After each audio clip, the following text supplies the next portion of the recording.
Ertugrul Ghazi 13ویں صدی کے Anatolia ترکی کی تاریخ سے ماخوذ ایک عظیم و شان داستاں ہے۔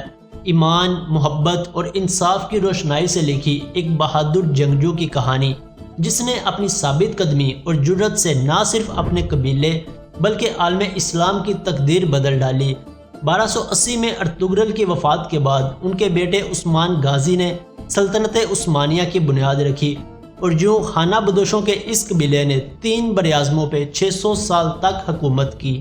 دوستو، آج کی اس ویڈیو میں ہم ارطغرل غازی کی ایپیسوڈ 11 اور 12 کا ریویو کریں گے، تو چلیے شروع کرتے ہیں آج کی یہ ویڈیو۔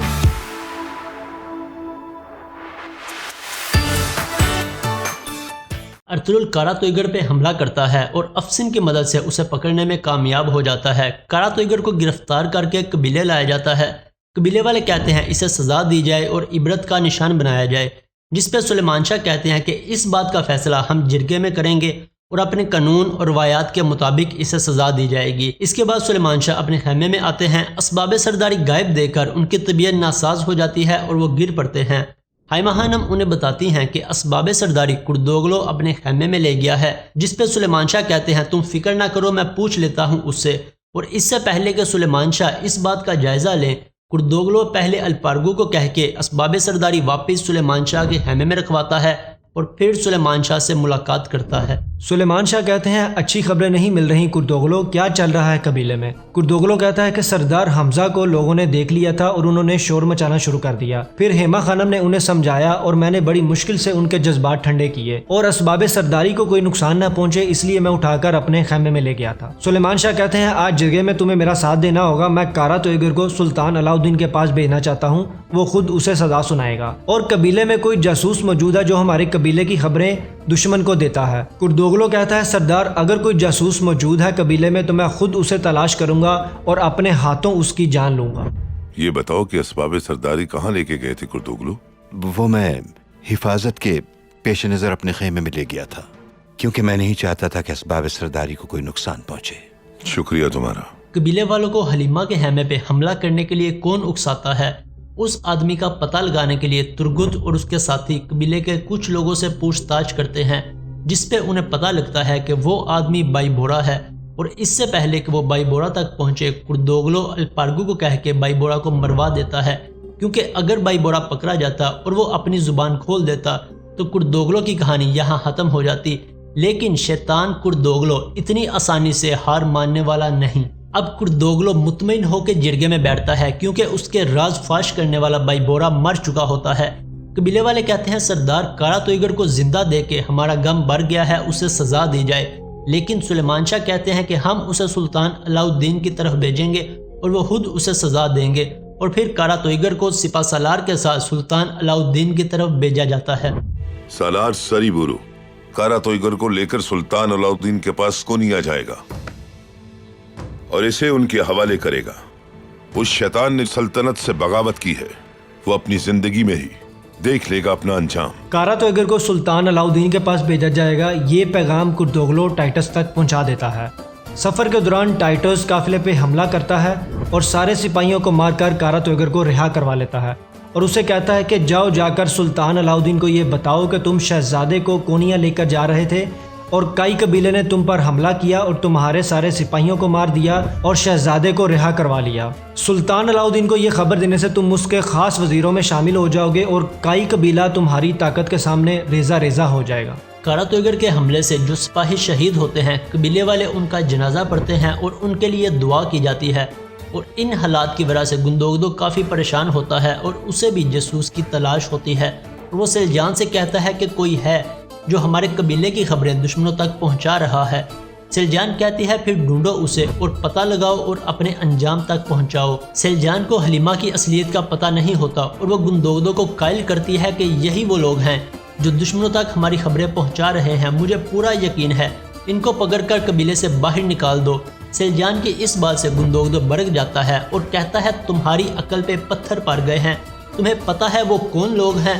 سلجوق کا شہزادہ ہے وہ نعمان، اور وہ جسے تم نفرت کرتی ہو وہ ایک شہزادی ہے۔ سلجوق خاندان سے تعلق رکھتے ہیں وہ،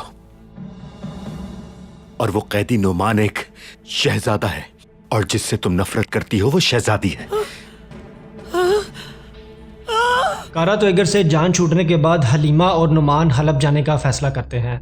حلیمہ سے جدائی ارطغرل کو بہت غمگین کر دیتی ہے اور ارطغرل بہت پریشان ہوتا ہے۔ دمیر بھائی اسے دیکھ کر سمجھ جاتے ہیں اور اسے سمجھاتے ہیں کہ دیکھو جدائی کا غم انسان کے باقی غموں سے سب سے بڑا ہوتا ہے اور یہ انسان کا کبھی بھی پیچھا نہیں چھوڑتا۔ اگر تم سچے ہو تو تمہاری زبان سے سچ ہی نکلے گا، تمہارا دکھ واضح ہے اور یہ دکھ کسی بھی جنگجو کی کمر توڑ سکتا ہے، کر دو اظہار اپنی محبت کا ورنہ پچھتاؤ گے۔ ارطغرل کہتا ہے آپ صحیح کہہ رہے ہیں دمیر بھائی، لیکن اس کے لیے اس کے بابا بہت اہم ہیں اور میرے لیے کائی قبیلہ۔ لیکن اس کے بابا اور بھائی بہت اہم ہیں اس کے لیے، اور میرے لیے کائی قبیلہ۔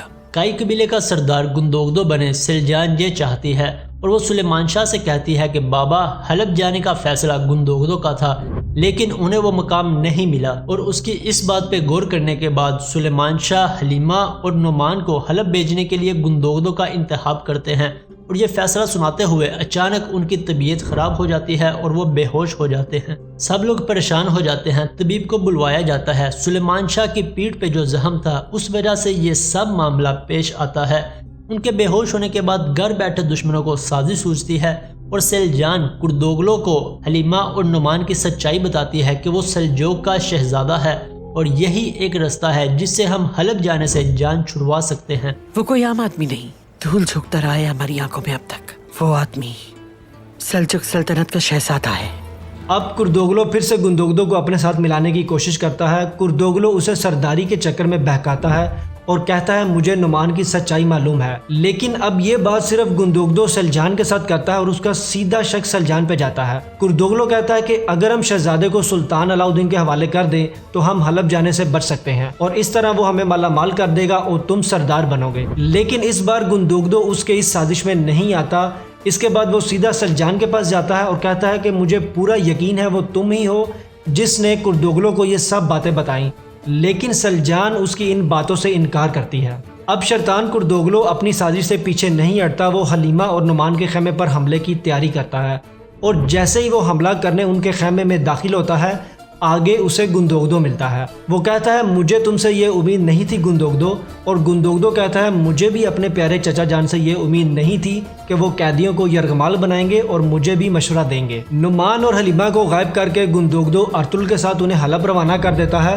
پھر کردوگلو یہ سب جان کر اپنے کچھ آدمی ان کے پیچھے روانہ کر دیتا ہے اور یہیں پہ یہ ایپیسوڈ ختم ہو جاتی ہے۔